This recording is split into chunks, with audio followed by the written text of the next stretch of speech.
I want to begin by mentioning the sponsors of the Shir. We have a monthly sponsor for the Talmud Torah sponsor for the month of Iyar in the Zechus of Tzvi Meir Halevi ben Sarah Leah. We hope that in the merit of our Talmud Torah, he will have a complete and enduring refuah together with Kol Cholei Yisrael. Also to thank the Ullman family for dedicating the Shir this morning in the Zechus of an aliyah for the neshama of Michael's maternal grandmother, Etel Beila Bas Yosef Chaim. We hope that in the merit of our Talmud Torah, the neshama will have an aliyah and the family ein nechama. Shkach. And also two other sponsors, Baruch Hashem, to thank Bruce and Kathy Posner for dedicating the shir in honor of commemoration of the yahrzeit of Kathy's grandmother, Ada Greenbaum Zichron Levracha. We hope that in the merit of our Talmud Torah, the neshama will have an aliyah and the family ein nechama. And lastly, today is the yahrzeit of Rabbi Chaim Gewantman, who was the first Rav of the Shul. We dedicate our learning of the Ilui Nishma, so the shir is dedicated by his family in the merit of Harav Chaim Friedel Ben Yitzchak Dov Zichron Levracha. We hope that in the merit of our Torah and all of the beautiful avodas Hashem that occurs within these walls, that his neshama should have an aliyah, shavelich to go Gan Eden, and his family ein nechama. Well, so with that, let's begin. Today's daf is Lamed Gimel 33. We are picking up at the period which is 2, 4, 6, 7 lines down from the top. So if you remember again, we left off with a riveting, in the middle of a riveting machlokes, three-way machlokes in our Mishnah about who is permitted to partake to eat of Bechor, the meat of the Bechor. So remember again, just to contextualize the situation here. Kohen has a Bechor. Kohen was given a firstborn animal. Animal develops a mum. Once it develops a mum, the Kohen has the license to go ahead and shecht it. Shaila now is, who is permitted to join him in eating it? So three-way machlokes. Beis Shammai said, only Kohanim. Beis Hillel said, even Yisraelim. And Rabbi Akiva said, even non-Jews. Anyone could participate, anyone could go ahead and eat of the Bechor. Machlokes Beis Shammai and Beis Hillel seems to be based on their interpretation of a pasuk. The pasuk compares Bechor to chazei v'shok, right, to the thigh and to the chest of the animal, another kohanic portion. So Beis Shammai says just like chazei v'shok could only be consumed by kohanim, so the Bechor could only be consumed by kohanim. Beis Hillel says no, that's referring to what? A Bechor tam. That's referring to an unblemished Bechor, but at the end of the day, once it's become blemished, halacha l'maisa, anyone is permitted to partake of it. Rabbi Akiva says that even non-Jews could eat of the Bechor meat together with the Kohen. My time that Rabbi Akiva, what's Rabbi Akiva's logic? Katzvi v'chayal. Because we will say the pasuk right after Bechor speaks about it again. Kitzvi v'cha'ayal. This is talking about again a situation where halacha l'maisa, if the animal has a mum, it cannot be offered up as a carbon, but rather b'sha'arecha tochlanu hatamei v'atar yachtav katzvi v'cha'ayal. You could eat the animal ultimately in your home, right, together like a tzvi and an ayal. Matzvi v'ayal mutla ovdei kochavim. Just like the tzvi and the ayal are permitted for consumption by an akum, af psulin mutrla of de kochavim. So to ultimately again, so to anything, right? So to again these psulim mutrla of de kochavim. So we'll say, so therefore again, this is the juxtaposition of a tzvi v'cha'ayal to the case of Bechor Bal Mum. Teach me that halacha l'maisa, even an akum is permitted to partake of Bechor meat. V'idach. So what do the other opinions say? Oh, we did this. I'm sorry. You know what? We already did this. Skip down. I'm sorry. To Tan Rabbanon. I apologize. Good. The Chazara. I'm wondering. This looks so familiar. Good. So let's skip down a few more lines to the period. I apologize. Good. Tan Rabbanon. I'm sorry. Nobody recognized it. That's okay. Wonderful. See, I did a great job yesterday. Tan Rabbanon. Bechor ein ma'achilin oso lenidos divrei Beis Shammai. So we'll say another brisa. Fantastic. Good. Makes me feel very valued. So Tanavanan, Bechor ein ma'achilin oso lenidos divrei Beis Shammai. So we'll say skip down a few lines. The second period. I'm sorry. The second period about 13 lines down from the top. So Bechor ein ma'achilin oso lenidos divrei Beis Shammai. So we'll say the brisa says over here that a Bechor meat, again, so this is all the same case. The Bechor had a mum, the Bechor was shechted, now being consumed. Brisa giving me further limitations on consumption. you are not permitted to go ahead and give it to a woman who is a nida. Divrei Beis Shammai. These are the words of Beis Shammai. Beis Hillel says, Ma'achilin osol nidos. Beis Hillel says, no, one is permitted to give it to a woman who is a nida. So Rashi says over here, nidos lo, the tamish sha'achal hakodesh chayiv b'karis. I will say in general again, a woman who is a nida has certain limitations in terms of which types of consecrated items she is permitted to partake of. So Beis Shammai says included in her prohibition is bechor.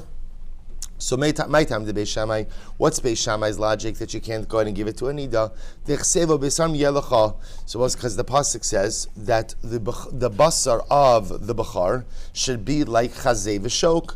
Ma hasam nidoslo, just like in the case of chazei v'shok, right? The thigh and the chest. So a nida is not permitted to partake of that meat. Af hacha nidos lo. So too over here by the case of basar bechar, a nida also cannot partake of it. Beis Hillel says, Hani militam. When is it true that ultimately again a bechar is compared to chazei v'shok? That's only an unblemished bechar aval balmum. But if at the end of the day the bechor is a balmum, then hatami v'atar tiochlena. Ultimately, again, everyone is permitted to partake of it. Beis Shammai, Beis Shammai says that is true. When is a tummy person permitted to go ahead and partake? That's only if it's not the kind of tumah which exits from the body. Now, this is actually very important. We've seen this distinction before, that in the world of tumah, there are effectively two different, we'll call it categories of tumah. Essentially, external tumah, internal tumah. Paradigmatic case of external tumah is contact with a corpse, right? I'm coming in contact with something that is outside of me, as opposed to internal tumah, nida, zav, zava, those types of which issue from the body. So Beis Shammai says something very interesting. When do we see hatami ba'tamar yochlenu? That's only Beis Shammai says de'ena tuma yotze alav megufo. That's only if the tumah does not emanate from inside of the body. Aval hicha de tuma yotze alav megufo lo. But Beis Shammai will say that in a case where the tumah comes from the body, so ultimately again we do not apply this hatame va'atar yochlenu.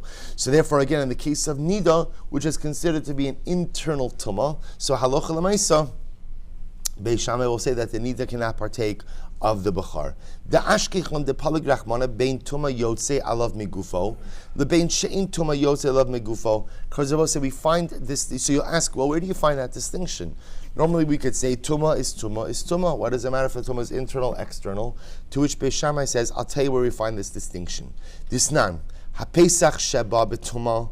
Ultimately, again, if the Pesach was brought in a state of Tumah, and I will say, now what does this mean? When is Pesach brought in a state of Tumah? If you have a situation where 51% of Klal Yisrael is Tameh, so the halachos of Tumah are suspended, what we call Tumah Hutra B'tzibor, and the Karban Pesach ultimately is brought in a state of Tumah. Even if it's brought in a state of Tumah, Lo yochlu mimenu zavim umitzorain, zavos v'nidos v'yoldos. This is very interesting, I will say. So halacha l'maisa, even in a circumstance where halacha l'maisa, the Karban Pesach was brought in a state of tumah, ultimately, again, that only allows for consumption by people who share that same external tumah. But anyone who is tummy as a result of internal tumah does not get to partake of the Karban Pesach. Very interesting. Beis Hillel, so Beis Shammai says, what do you see from there? You see from there that halacha l'maisa, there is a distinction between tumah hayotze migufo, an internal tumah, versus an external tumah. This leads Beis Shammai to say that when it comes to bechar behema meat, right, balmum that was shechted, a nida cannot partake of that. Even though what? Someone, let's say, who's tamei meis would be able to partake of that. Beis Hillel will say this distinction between internal tumah and external tumah is dafka adin by Pesach. Beis Hillel hasam hu de gali rachmana tamei nefesh. So he will say here's the difference. When it comes to Karban Pesach, the Torah uses the lashon of tamei nefesh. So it's actually very interesting. What does tamei nefesh mean? Tamei nefesh means someone who came in contact with a corpse. So as I saw, amazingly enough, what is it? What pasuk are we referring to over here? It's incredible. Pesach Sheni. We just had yesterday. So the pasuk about Pesach Sheni, Dabrel b'nei Yisrael, Leimor ish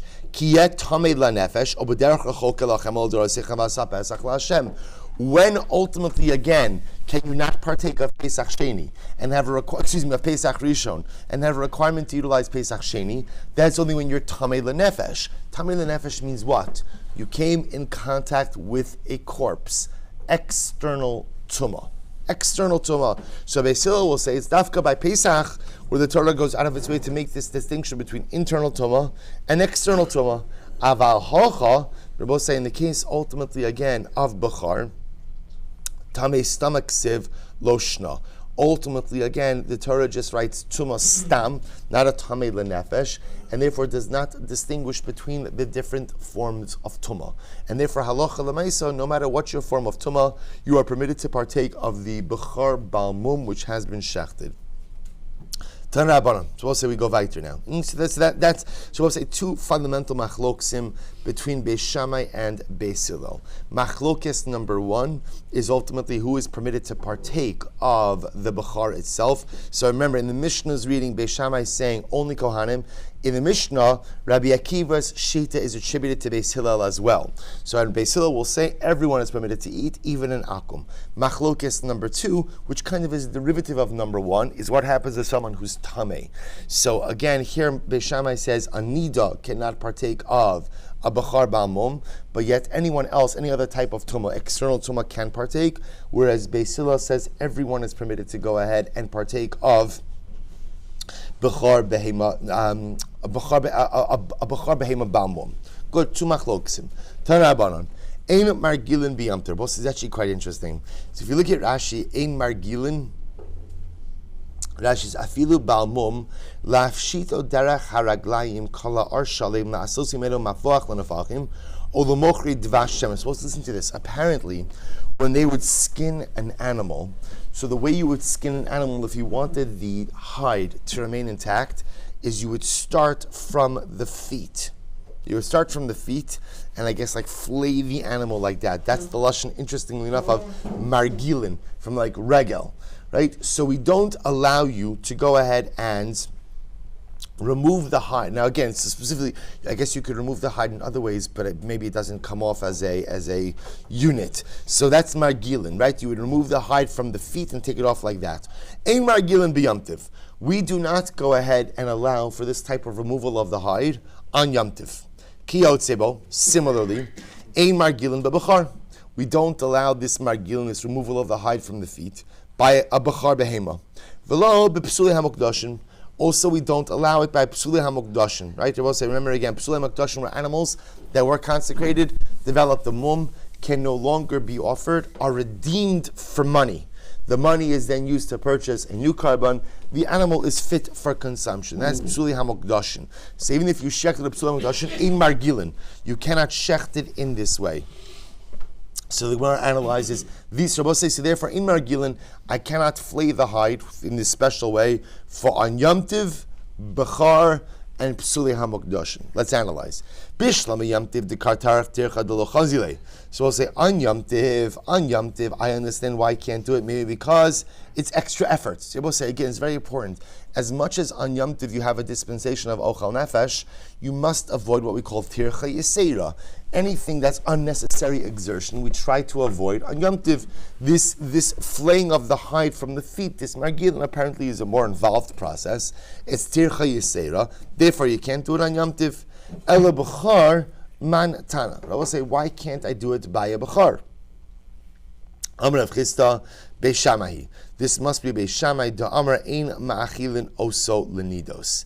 It must be Beis Shammai who holds, the same Beis Shammai who holds that you can't give the meat of a bechar balmum to a nida, will also say ein margilin, that you can't flay the hide in this way. Look at Rashi, what does that mean? Beis Shammai, disarvi bechar balmum bikdushaso koi, afiu la'achar shchita, kitam, v'chihechi detam ein margilin mishum bizaron dekachim, depogim abasar demisari lachto cha'or, v'chotech abasar balmum nami ein margilin. Listen to this. So what's the connection over here between nida and flaying the hide? So watch this. Why does Beis Shammai say that a nida is not permitted to partake of the meat of a bechar balmum? Why does he say that? Because even after the shechita of the balmum, Beis Shammai feels that what? the meat retains its kedusha, which I will say, by the way, is now the thread. That's why Beis Shammai also says who's permitted to eat the meat of a bechor balmum? Kohanim, right? Because Beis Shammai holds that the meat ultimately retains its kedusha. Therefore, again, only Kohanim can eat it. Anida cannot eat it, and you can't flay it in this special way. You can't. I don't know. Is flaying the right word? Flay, right? Flay the hide. Right, skin. You can't skin the animal in this way. They're both saying, now, interesting enough, why can't you skin or flay the animal in this way? It's actually very interesting. Rashi points out, because apparently, when you do it like this, you end up cutting away chunks of the meat with it as well. Because the goal, obviously, if you're flaying the animal for the hide, you want the hide intact. As we're going to see, flaying is an imprecise science. So either you're going to end up losing pieces of the hide, or you're going to end up losing pieces of the meat. If you're makbid on getting the hide, you'll sacrifice some of the meat. If the meat is kaddish, then ultimately, again, that's considered to be a form of disrespect to basar kadshim. So therefore, again, Beis Shammai will hold that you cannot flay the animal in this specific way, this margilin, because ultimately you end up cutting away pieces of the meat that then subsequently get discarded. That's considered to be a lack of respect towards consecrated meat. And Beis Shammai holds that even the meat of a bechor animal, a bal mum, still has kedusha. Furthermore, again, you can't skin the animal in this way by psul hamukdashin. So Mantana, who is that? So Mantana, Amar Rav Chisda, Rabbi Elazar Rav Shimon, it's Rabbi Elazar Rav Shimon, Disnan. Hayu lefanav shtei chatas was an interesting case. If, let's say, somebody had 2 chatas offerings in front of him. Now you'll ask, why do you have 2 chatas offerings? Rashi says, Shef rishon la'achrayis, shim tovet ha'achos yiskaper bechaverto, v'nafal mum ba'achas. So it's actually an interesting case. So I have to bring a chatas. So what do? I separate out 2 animals. I lose stuff all the time. So I separate out 2 animals. This way, again, what happens? Even if I lose one, I have the other one ready. The Rebbe says it's actually quite interesting. So what happens? But one of them was whole, tamim, and the other one became a bal mum. What's the halacha? Tamima tikarif, you offer up the tamim one. Ba'alas mum tipada, and ultimately, again, the one that is a bal mum should be redeemed. Nishchata ba'alas mum, but I will say, if it turns out that what happened? The ba'alas mum, right, was shechted. So I'll say, now watch this. Now the shaila is, can I go ahead and consume that animal? If the blood of the tamim has not yet been sprinkled, muteres, then the ba'alas mum ultimately again is permitted. However, but if the blood of the tamim was already sprinkled, then what? Asura. The balmum will be aser. Rabbi Elazar Shimon Omer, afilu basar b'kedera. Rabbi Shimon Elazar says, even if you already shechted the balmum and you mamish have it in your pot already cooking, v'nizrak damash shel tamima, and the blood ultimately again of the tamim was sprinkled, asura. Ultimately, again, what? Then the shechted animal becomes asa. So we'll say, so this is part of a more involved discussion. If you look at Rashi, muteres ba'achila va'af agav shenizrak dam hatmima kodim shete achal basar bailas mum desvirulan deme achar shabasa lechlal heter zicha shuv ein ba kidusha ba'asim. So we'll say, the fundamental machlokes over here that's happening is when you have psuli hamukdashin that are permitted to go ahead and be shechted, do they retain some level of their original consecrated status or not? Rabbi Elazar, Rabbi Shimon clearly holds that halacha l'maaseh psuli hamukdashin go ahead and maintain their consecrated status even when they're in the pot cooking. If that's the case, then halacha l'maaseh, you must be careful how you skin that animal as well.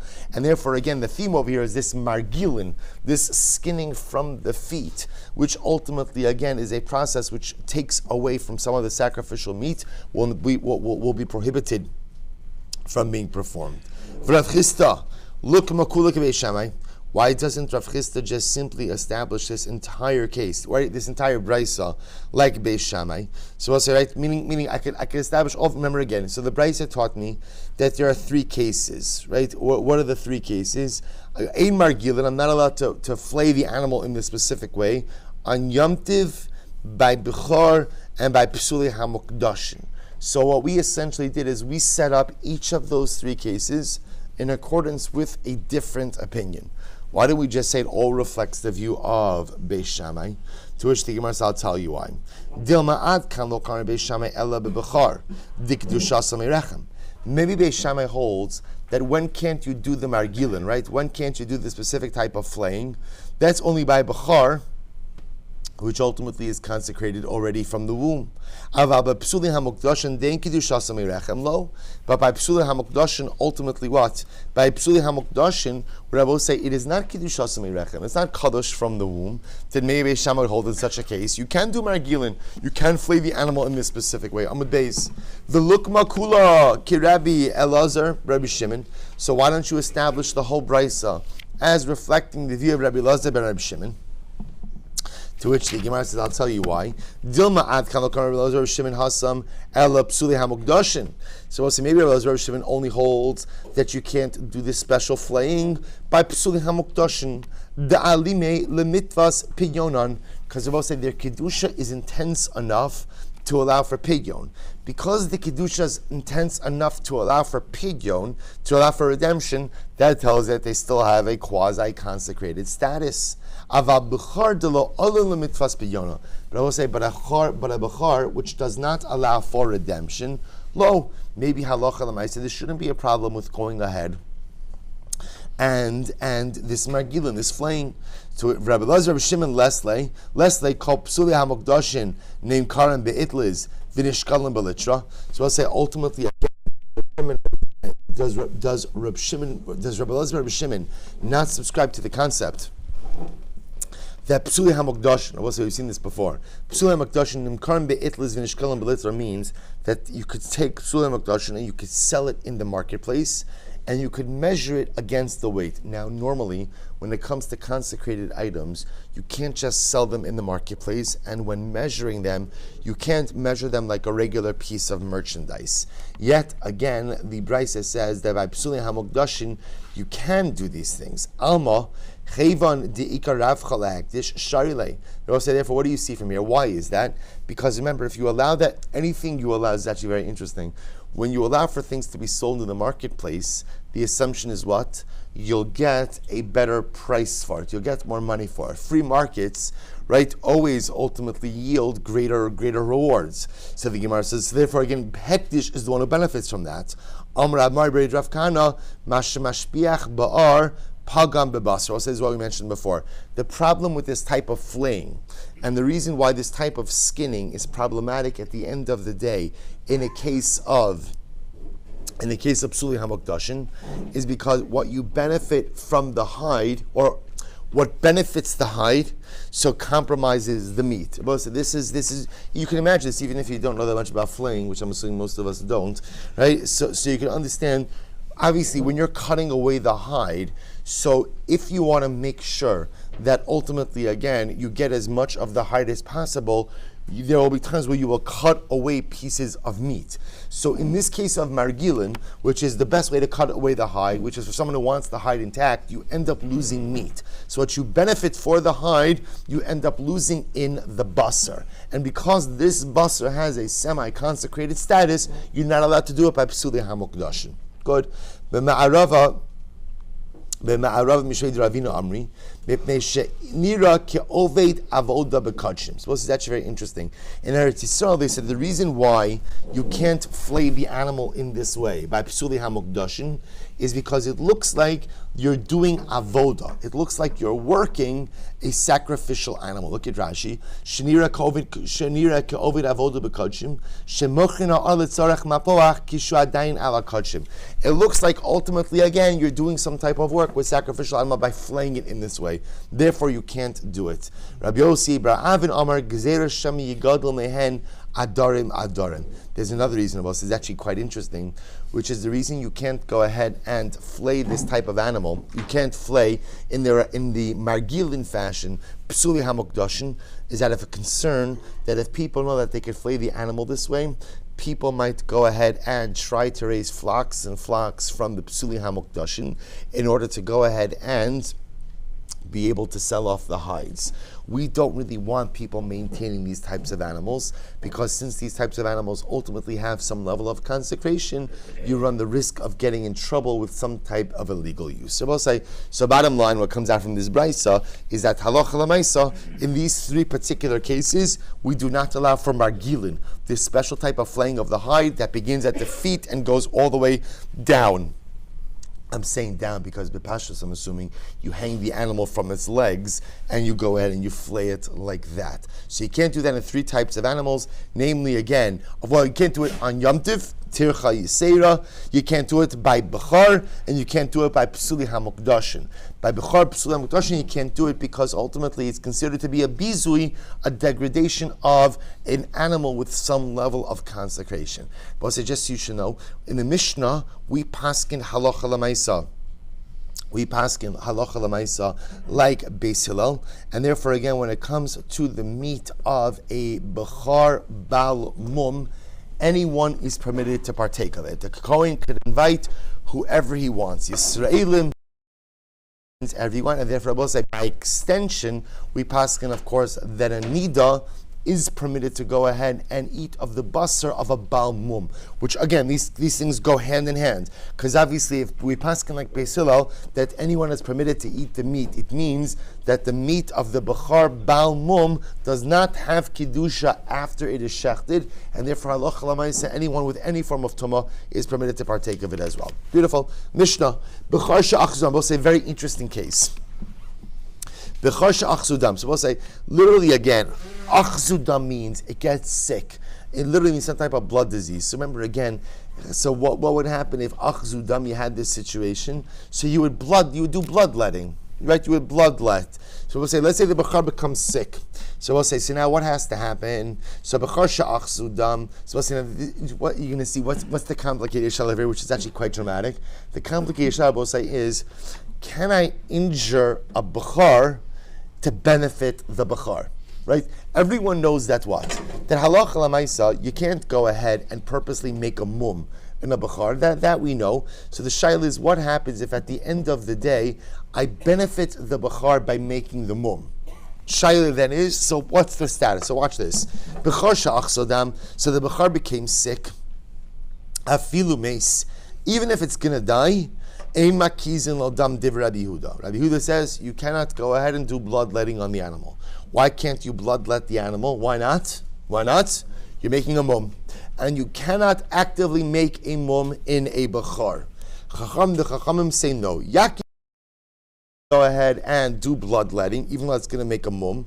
Ubilvad shelo ya'aseh mum. But you should try to whatever degree possible to do the bloodletting in a way that doesn't make a mum. Vim asa bo mum. And if you do end up making a mum in the animal, listen to this.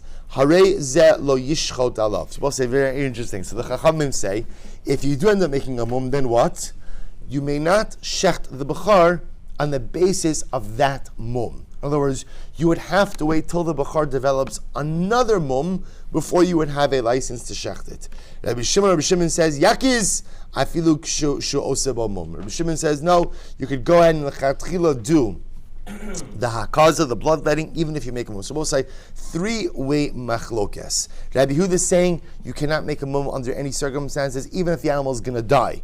Chachamim, you could do bloodletting. Try step one to do it without a mum. If you end up making a mum, then what? You cannot shech the animal based on that mum. It has to develop a third mum. And shita number three, B'Shimon, do whatever you need to do to take care of the animal. And I will say, in the understanding of Rabbi Shimon is, and if you end up making a mum, not only that, but what?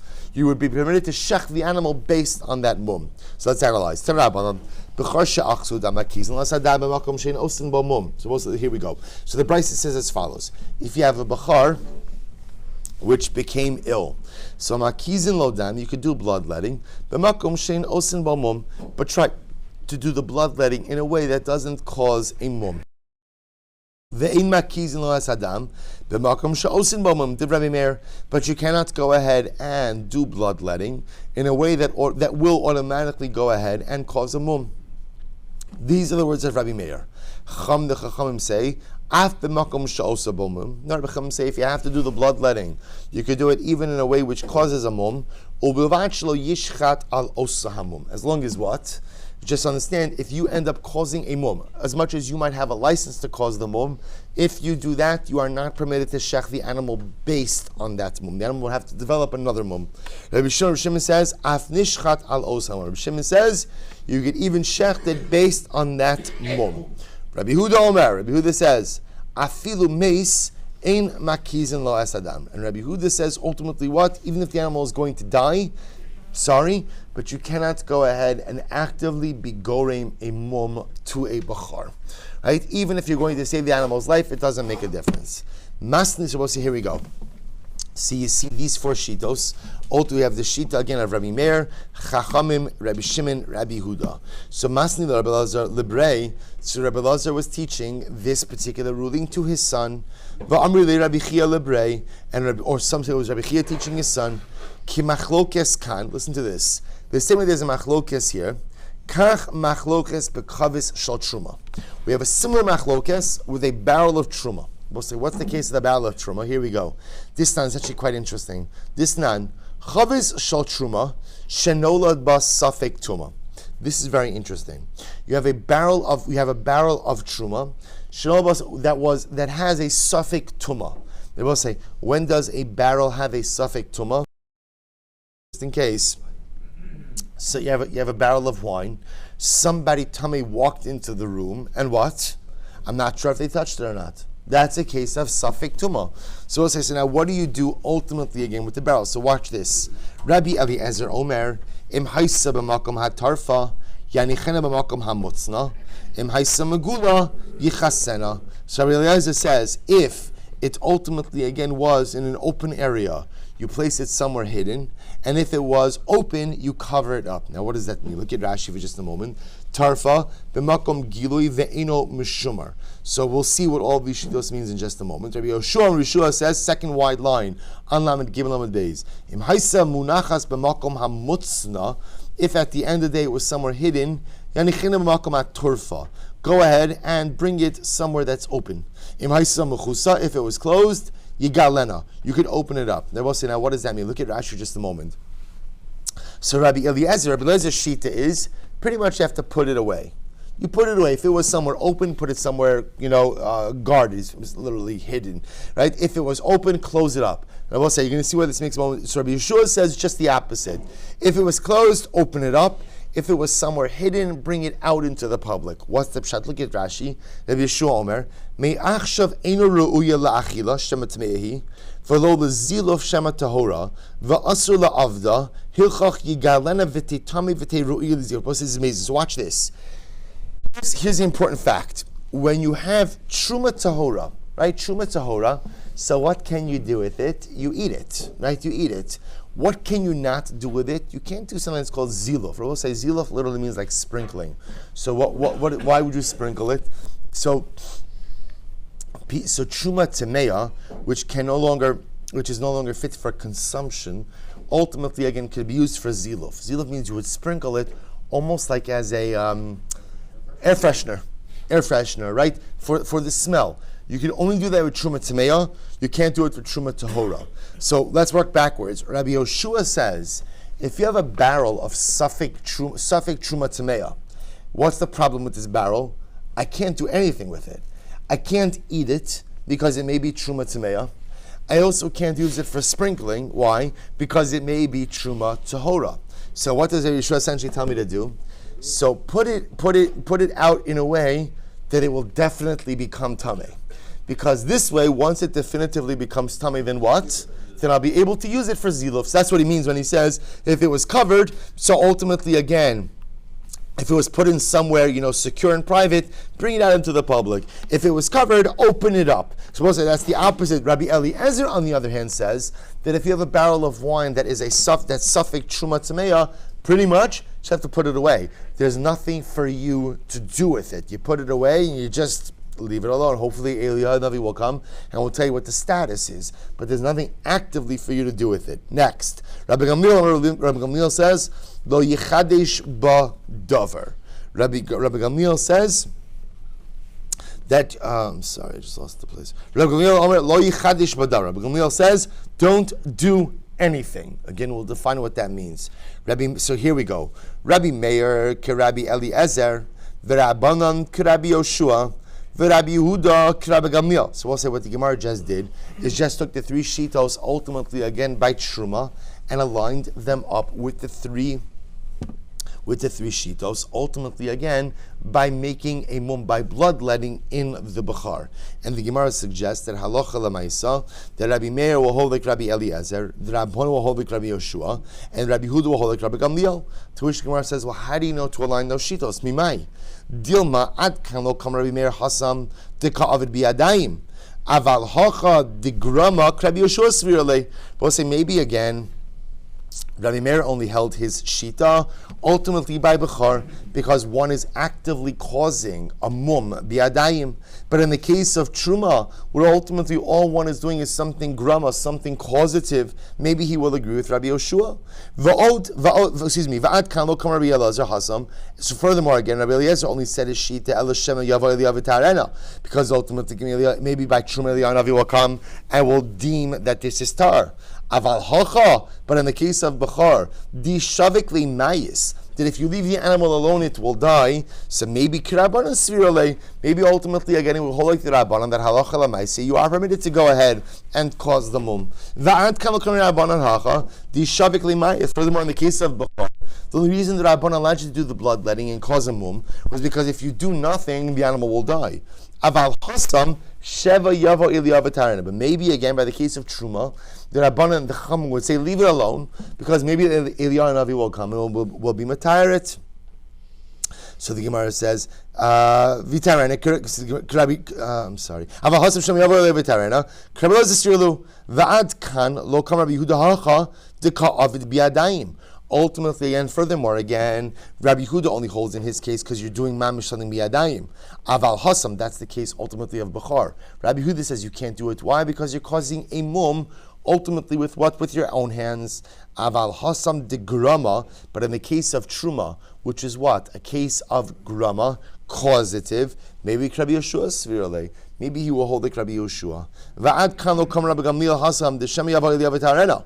Furthermore, again, up until this point, Rabbi Gamliel only holds his shita by Truma because maybe Eliyahu will come in matarit. Aval hacha di shavik li mayis krabanan svirale. But in this case over here, if you leave the animal alone with the blood disease, it's going to die. Maybe he will hold like the Rabbanan that you can make the mum. Va'od. So we'll say, bottom line, what is the Gemara saying? Is we sought to align the three opinions by Truma Tmeya with the three cases of Bechor. Because they both say, what's the common denominator between the barrel of Suffolk Truma Tmeya and the Bechor that's sick? In both cases, you have an entity which has an undefined status. And in both cases, there are things that you can do in order to define the status, but doing those things runs against the norm of how you normally treat these items. So normally, you can't go ahead and make a mum in a Bechor. You can't actively go ahead and make Truma Tmeya. But in these cases, ultimately, again, of doubt, so we have these machloksim. But it turns out that ultimately the shitos don't align because the cases of Truma, Safek Truma Tmeya, and the Bechor, which is ill, are fundamentally different cases. Furthermore, says the Gemara, Va'od, hacha bekrai pligi. There's another issue, says the Gemara. At the end of the day, what's really at the root of this is a fundamental machlokas as to how to darshan psukim. Here we go. Va'od, hacha bekrai pligi, v'hacha bekrai pligi. We'll say in reality, in both cases, there's a machlokas regarding the interpretation of psukim. Here we go. Dem Rabbi Chia bar Abba, Amar Rabbi Yochanan, Hakomodi b'mechametz acha mechametz shu chayiv. So this is actually a very interesting case. If you look at Rashi says over here, it's Hakol Modim in the first wide line of Rashi on the bottom end of that line. So Hakol Modim, Rabbona Nami Afagav de Pligi beBechor Sha'ach Sudam, Delo Havi Hamakiz Dam Matil Balmum, the Elocha Balmum Godol Himenu Shari Yamus Kulu. Modu b'minachos. So let's listen to this. Even the Rabbanan who hold that halacha l'maisa, you could go ahead and cause a mum in the animal that's about to die, if that's going to remedy the status of the animal, they would agree in the following case. Bemenachos, shamechametz achar hamachametz. Well, so listen to this. A carbon mincha does not become chametz. So listen to this. Right? You're not allowed to have the carbon mincha become chametz. Mechametz achar mechametz, the both says the following case. Let's say someone needed the carbon mincha, with a K, needed the carbon mincha, and it became chametz. And then what happens here? Kigon. If one needed the carbon mincha and allowed it to become chametz, va'afa acher, and then someone else came along and baked the carbon mincha, and it was chametz. What's the halacha? Shneihen chayavin. I will say ultimately again, both individuals will be chayiv. This is very interesting. So remember again, there's a prohibition to. So what the Gemara is saying is like this: that is a prohibition to knead the carbon mincha as chametz, and there's a prohibition ultimately to bake the carbon mincha as chametz. And if you had two different people do those things, one person kneaded, one person baked, both will be chayiv ultimately for preparing a chametz mincha. Hakom odin b'mechametz achar mechametz shu chayiv dichsiv lo sofeh chametz lo seafeh chametz v'lo saaseh. Both says that's very interesting because the pasuk says lo seafeh chametz, you may not bake the carbon mincha as chametz, and what lo taaseh, lo saaseh, you also can't make it. What's the distinction there? What is that there to teach me? The Mesares, so the Gemara says, well, say that's to teach me what? That halacha l'maisa, both the kneader and the baker are both chayiv for making a carbon mincha and chametz. Similarly, another interesting case, b'mesares achar mesares. We're not permitted to castrate an animal. What happens if somebody castrates after the animal has been castrated? We'll say, so what does that mean? So let's say somebody went ahead and mutilated the reproductive organs of the animal, and then someone came along and mutilated it more. So we'll say, so that's case of mesares achar mesares is also chayiv dichsiv. So listen to this. Uma'uch v'kasus v'nasuk v'karus. So we'll say, so listen to this. Im al kores chayiv, if for cutting. So we'll say there's actually a reference to cutting the testicles. So we'll say you could have a situation where the I don't know the biological terms, but is it the glands or like the Gemara calls it the chutin, the things that keep the testicles intact, like the strands, I'll call it, are cut. That's ultimately again the case of kores. That's the case of kores. But ultimately again the testicles are still there. So the Gemara says imal kores chayiv al nosek lakol shekain. If at the end of the day you're chayiv for cutting, certainly would you be chayiv for detaching? Ella lahavi nosek achar kores shu chayiv. Well, so rather it's coming to say as follows: even if somebody was nosek, cut the reproductive organs ultimately of the animal, and then someone else came along and detached them, even though one can make the argument that what? The second guy, what did he do? Nothing, right? Nothing. Really, he detached it, but already it was a non-functional part of the body. So in essence, he didn't actually do anything, but nevertheless, the Torah comes along. The fact that the Torah mentions both kores and nosek teaches me that even if you go ahead and you've detached the testicles after they've been cut, halach l'maisi, you're still chayiv. Lo nechluku ela b'maktil mum b'bal mum. I will say, watch this. So where does the machlokes come up? What happens if you go ahead and you make a mum and an animal, a carbonic animal, that is already a bal mum?